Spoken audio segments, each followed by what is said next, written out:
If getting referrals is so important, then why are most advisors not getting enough? What is stopping them? In my studies, there are two main issues. They either fail to ask or they ask to fail. Failing to ask means they either dare not or they will not. Common issues like, well, I'm not confident enough. I tried, but it didn't work, so I didn't ask. I don't have time to ask. I forgot to ask. How convenient. All right. Every time when I hear this comment, I forgot to ask, I ask them, do you really forget or do you conveniently forget? What do you mean? Well, people choose, I think we go deeper to the root of the problem because of their fear of rejection and their fear that they're not going to get referrals, or they fear that you affect the relationship between the client or the prospect with them. Hence, they rather not ask. And at a subconscious level, so they choose to forget to ask.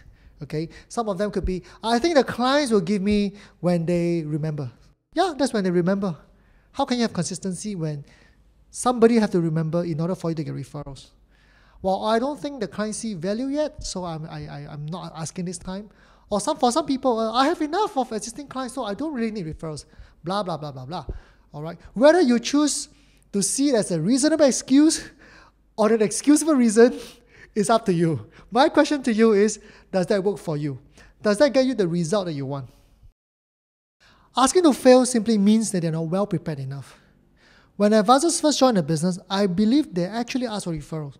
They tried, but because they're not equipped, they got turned down repeatedly. And they fell flat in the face after facing rejection after rejection. And consequently, they fall back to the first issue, that is failing to ask. Well, these two issues work hand in hand. They are interconnected. Now, reluctance is often a result of the lack of confidence. The good news is, if there's a lack of confidence in referral, you can get that referral confidence right back. Because confidence comes from competence. Now, let us look at it this way.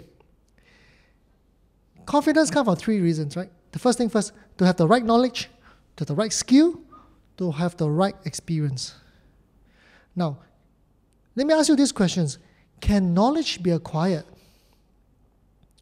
Can skills be developed? And can experience be built over time?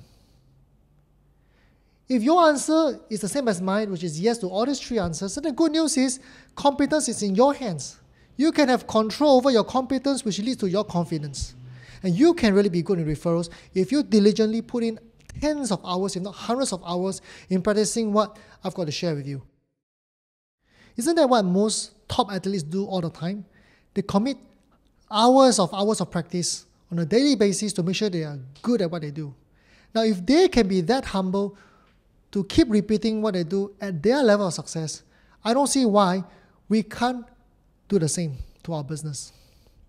So below are some tips that I'll share with you right now that you can apply right away.